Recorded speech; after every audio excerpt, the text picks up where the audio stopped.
everyone, this is David Asarnow with Business Oxygen, and we are live right now with an amazing opportunity. We have a group of franchisees for In-Home Pet Services, the franchise company. Now, I want to acknowledge you all for coming here and taking time out of your valuable schedule. I know you're all busy, and I have a couple questions for you. I talk to a lot of people regarding businesses and business opportunities and should they go it alone or should they franchise. I have a question for you. Why? Because it's a big decision. Why did you decide to invest in a franchise versus going it alone? And just shout out. I mean, just say who you are, where you're from, if you like, and then we'll just go around the room. I'm just curious. Yeah, for us, it's because there's a proven track record and there's a plan set in place that we can depend on. And it was pretty foolproof. Like we didn't know too much about this business before getting into it, but the training was so thorough, and it just really made it easy for us to know that we're going to be successful if we just all the details, and we plan on doing that. We're brand new. We open tomorrow, so. Awesome. Well, congratulations. Thanks. I'm Heather from Nassau's Gold Coast, and I just want to say, for a perfect example, I had a friend from Florida this weekend who is up here visiting, very interested in the franchise, but she would be the first out-of-state franchise, and she asked me, should I do it alone or should I do the franchise? I mean, what would you really get for the franchise? I apologize for my dog barking. Hi, Herbie. Hi, Herbie. I showed her the material. Herbie, shush! I'm sorry? Hold on. I'm sorry. You want to interview someone else for a second? I'll quiet him up. Or is he no problem. We deal with what emerges. We're talking about pets. We have one. We have one here. I just showed her all the materials and resources and tools that the franchisor gave me, and said, and she even looked at just a checklist that I bring to the consult today, because she came with me and waited in the car, and she said, see, I would never know to ask these questions. Is the dog on medications? How does the dog react with other dogs outside? She's like, I wouldn't know any of this. That's just one example. I mean, there's so many reasons, but I have every resource and tool to run my business, and I didn't have to do anything. Robyn planned out everything for me, for all of us, step by step. We knew what to do from day one, and it just made it simple and easy, and if you didn't know how to run a business, you learned it right away. So that's why the old adage, you're in business for yourself and not by yourself, would you say that really holds true? I'm sorry. Herbie's so loud. I'm so sorry. Shh, Herbie. I'm going to lift him up. Hold on 1 second. No problem. Yes, I'll answer that question. Yes. The old adage is completely true, because we feel like we've got so much support, and not even just from Robyn, the owner, but all of the other franchisees, like everybody we've met, we love. And we feel like we'd hang out with these people anyway. So it's really great to have that support. And we know we can call anybody with any problems or questions or concerns, and they'll totally help us. So. Well, since you brought this up, let's talk about support, because I can tell you, in franchising, every franchise company out there is going to say, we support our franchisees like crazy. So how are you supported? I can say, from knowing Robyn and working with her for several years now, I don't think that there's any other franchise founder or president that I can call with a concern or issue at midnight, if need be, that's going to sit there with me and figure it out and just work with you and follow up with you the next day, how to go. She's very dedicated to making everyone successful, which makes you feel a sense of you're on your own, but you're not alone. Mm-hmm. I agree. Now, how long have you been involved as a franchisee? I am a franchisee for a year this month. Mm-hmm. However, I've been with the company for a total of 5.5 years. So this is an interesting question then, because you actually worked for the franchisor, you worked for the franchisor location, and then you Yes. decided to open up your own. Correct. I was Okay, with Robyn for 4 years as her office manager. awesome. Now I have a question for you. Sure. Why, if you knew the in and outs, what made you decide to invest in a franchise and become a franchisee? Well, that's a little easy for me to answer because it was just very simple. She knows the game. She knows the business. She does it, and she does it well. And there's nothing that I ever saw another franchise that was already established while I was working there that she didn't commit to helping them 110%. And when you have someone that's willing to do that for you, it's why do it alone when you're still on your own, but you have the help. Awesome. Well, thank you. I mean, that, by the way, that does say a lot when you were with the company for over 4 years and then you decided to become part of it again in another way. Yeah, I never even thought of completely going. I knew I wanted to do it, but I knew I wanted to stay with the company. Awesome. Anyone else have anything to say as far as what it's like to be supported as a franchisee? David, I could honestly say that I talk to Robyn almost every day or every other day. I could ask her a question day or night. And when people look at the website, that we have a whole franchise section, Yeah. everything that it says you get as a franchisee, you could think all you want in the beginning. I didn't know if it was true until I became a franchisee. And every single thing that's stated, that you get support, you get, the materials, you get the tools, the resources, everything was 100% true. And I tell everybody all the time, it's the best thing I ever did. I love working with animals. I love running my own business. And then I do have the support from Robyn and the other franchisees all the time. We all recommend clients to each other. So we have a big, huge family of referrals. It's just, it's a no-brainer. I have a groomer that refers me to everybody in one specific town. Yeah. And she handed me a bunch of cards when I'm looking for a dog walker and said, here you go. Here's some people who tried it on their own and never made it. Maybe they'll work for you. So that's a perfect example. They tried it on their own and they didn't make it. And I didn't call them because I want to find someone who didn't try it on their own. I want somebody, a little out of the realm of that. But she handed me a whole handful of cards and said, these people all tried themselves. They didn't make it. So this brings up a really good question then. Why do so many people think that why do people try to go it alone? I mean, they say, well, I can walk pets. I mean, it sounds easy. True? It does sound easy, and that's what my friend was asking me this whole weekend. Yeah. And I said, Tara, you could go and try to make up business cards and hand them out, and they're going to say the same thing they said to me when I opened, and we're told to try to go to the veterinarians and the pet stores and the groomers and give out your card. Some of them are like, go ahead, put it on our shelf, and some of them said, who are you? We don't know who you are. Where are your references? We don't know to trust you. We're not going to refer our clients to you. So that's why if you go out on your own and there's no reputation behind you, for 10 years we're around, and everybody knows us on Long Island and New York area. We have thousands of references. Well, that's another thing you just brought up, because you guys are actually an award-winning franchise. You were rated one of the top businesses in Long Island, haven't you? Yes. Yes. How does that help? Does that help you get business when you knock on someone's door, you sit down, and you have a consult with them? I bring a portfolio with me, and it's just in there to show them, and they just smile. They want to like you.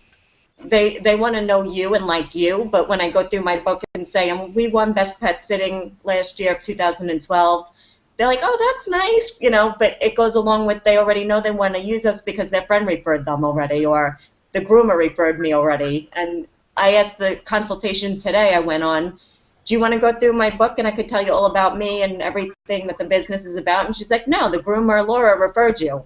I don't need to know anything. So you guys if they referred you, we trust you. So it's the built-in credibility.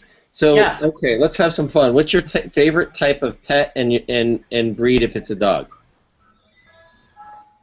I like the really big dogs. Like we have one English Mastiff that's about 200 pounds. Uh-huh. They're the most fun to watch. I would say they're fun. Sound like they're fun to ride. Yeah, not fun to clean up after, but besides that, everything else is fun. I love them all, but I'm partial to the large breeds, but I do love the little guys too. Anyone else? I'm the opposite. I love little mini dachshunds. Yeah, I fell in love with a rat terrier yesterday at the old Westbury Gardens. So Dude, that's my favorite. He really fell in love. Like it was like love at first sight, like in the movies where they like run in slow motion towards each other. Wait, I Chariots of Fire. Terrier. Probably not. He made it the screenshot on his phone. Oh my God. Dude, he doesn't even own this dog. He's obsessed. It's crazy. Well, you know what? That says something. You guys, it sounds like you love what you do. Yeah. So how much was loving pets part of choosing this as a business? Everything. Everything. Yeah. Now, if someone says like pets, would you recommend, if they don't love pets, would you recommend this business? Or say, I love pets, I love cats, I love dogs. Would this be the business for them? They have to love animals. You have to love it. Absolutely love animals because you're with them day and night. Your life is surrounded by animals, so they better love them. Now, we all have challenges in business. Everyone does. What are some of the biggest challenges you all have faced, and how did you overcome them? And then also, as a caveat to that, what support tools, if any, did you receive from your franchisor to overcome these challenges? I want to say some of early on doing it, you're working a lot in the beginning on your own before you have staff and stuff like that. A lot of it is the scheduling. It takes a lot of time and a lot of attention. And I mean, of course, if you went to Robyn with a question about your scheduling, she'd sit down and say, well, let's go over it. What time are your clients? What are this? What are that? It's just a lot of time, and you have to pay very close attention to what you're doing as far as scheduling. And what? Go ahead. David, I was going to say, being organized is very essential in this type of business because you want to be on time to appointments. You don't want to miss an appointment. Your clients are counting on you. So the schedule is so important for this line of work. And, Robyn teaches us in the training, and, she's great keeping us in line. So, right? Any other challenges that you guys face besides scheduling? I would say just the whole rhythm of everything you're doing. Like, you have to get into a routine of just like how you do the scheduling, and then you do it the way you do the invoicing, and just like everything, bringing, if you have to bring a new notebook to a client and doing the consults, just getting into a whole rhythm of like what you do every day. So it sounds like this. Say that again, please. A lot of notes to self. Yeah. Do this, Yes. do that. It's good to have an iPhone. Dude, a nice ad for Apple today, right? Yeah. Right. Not me. Or any smartphone, but I'm partial to the iPhone. So basically, it sounds like the biggest challenges are learning how to run and operate a business, the standard things that go into it, and then making sure you're just documenting or following the documented processes, procedures to be successful. Would that be David, I want to add that I think people think this line of work could be just, it's like you're not really working, you're walking dogs, like they don't take it seriously, but I mean, this is a business, and it's an investment, and you're putting like a lot of time into it. I don't know, does everyone agree? Heather, what do you think? It's just... Of course, it's a huge... time management is basically what we're saying is the biggest challenge, because every client basically wants the same thing. If it's a working client, they want midday. So we could have 30 appointments that they want between 12 and 1. So we have to have enough staff to cover that. You have to figure out the route of how you're going to go from within that time frame, but that's our biggest main time frame, when people have a work day and they want a daily walk. We have all other sorts of walks, of course, night walks, weekend walks, people on vacation go take care of their cat once a day. It could be any time. Sometimes they don't care, but Yeah. And I think the other time management is a huge, huge responsibility for us. So that's the biggest challenge. And I think the great thing also is that twice a year we have franchisee meetings to go over our challenges and, you know, kind of get ideas from everybody else how they overcame everything. We get a lot of advice from Robyn as well, of how to overcome and new ideas and maybe a situation somebody came across that we haven't experienced yet. So it's I think that's a great thing too. Cool. Anything else anyone would like to add? So what message do you have for people who are thinking of going it alone in your line of work?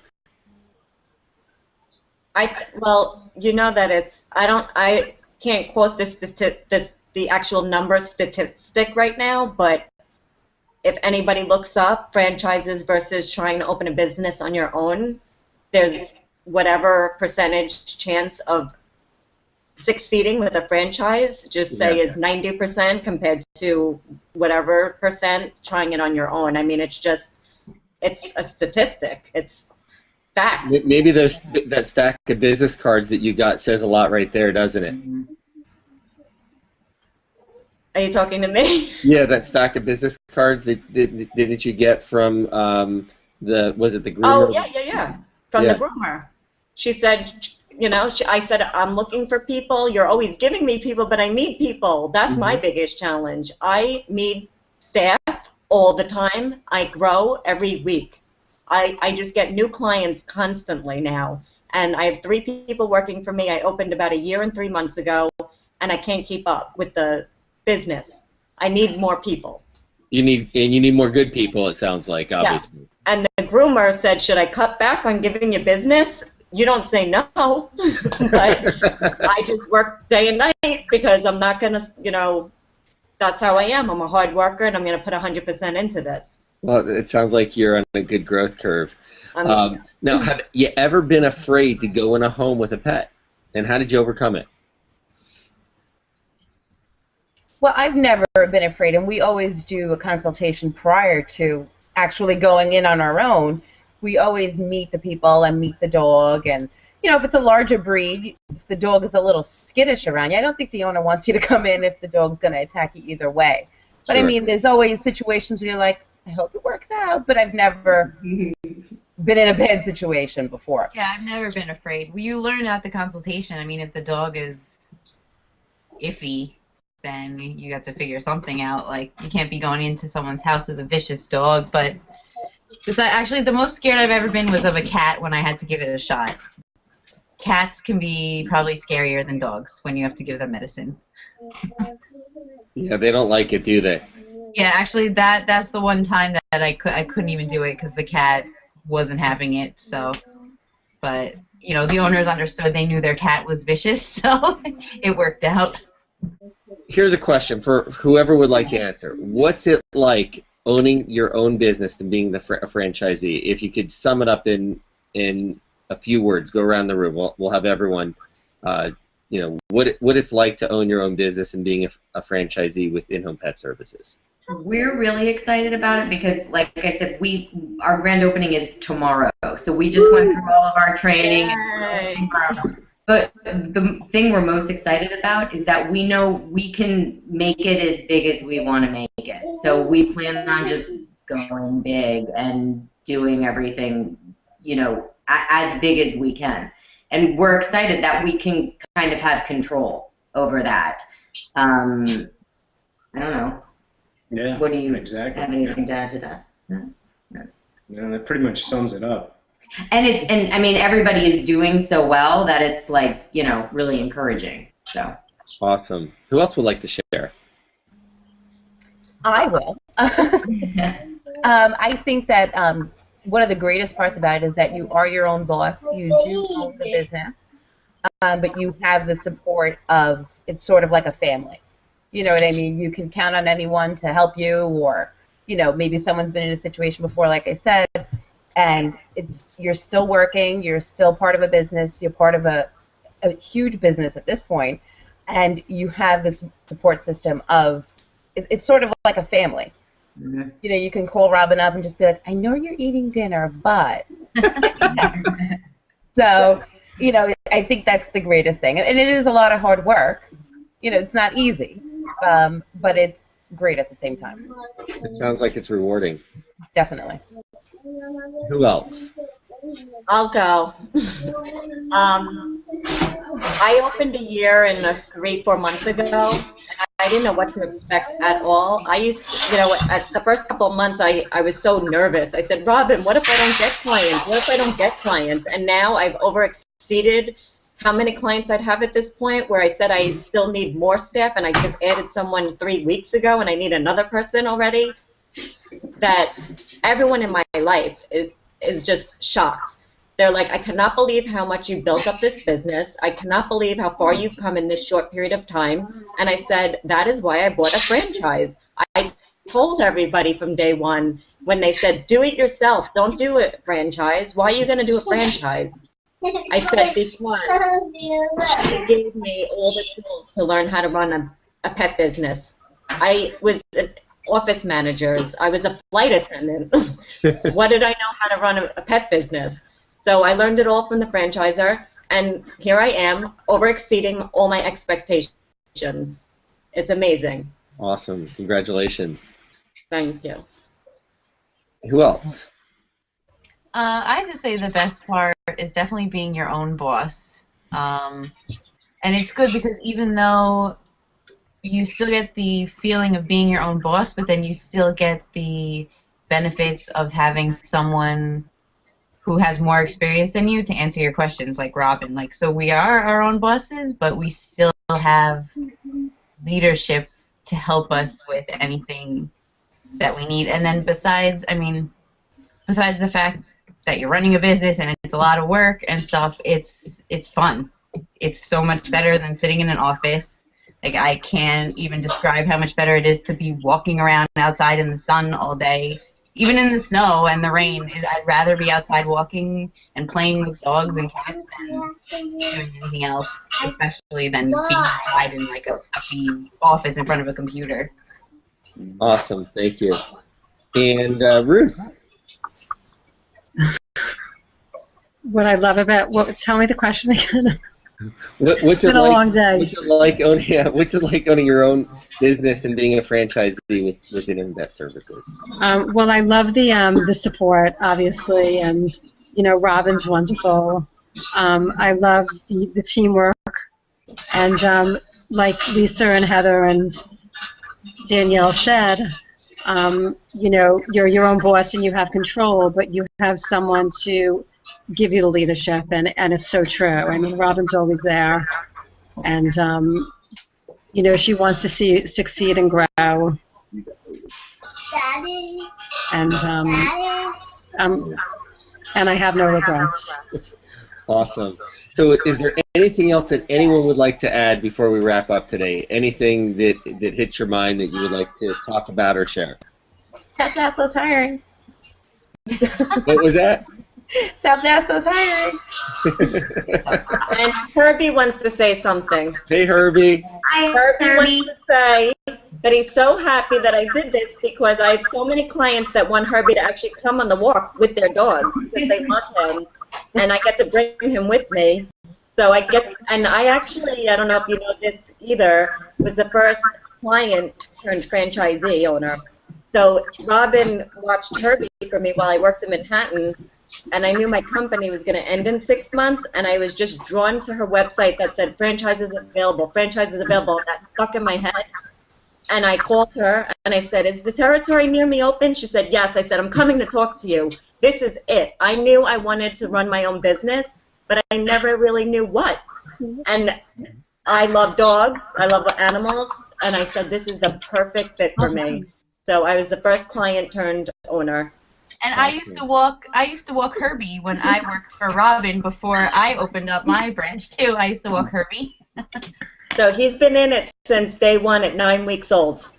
Wow. Well, this says a lot. We have clients who've become franchisee. We have employees that have become franchisees. That says a lot about Robyn and what she does and the team she's built. Well, I want to acknowledge you all for coming out and truly just sharing from your heart. Thank you, everyone. Great. Thank you. Thank you. Nice meeting you. Nice meeting you all, too. Have a good night. You too. Bye.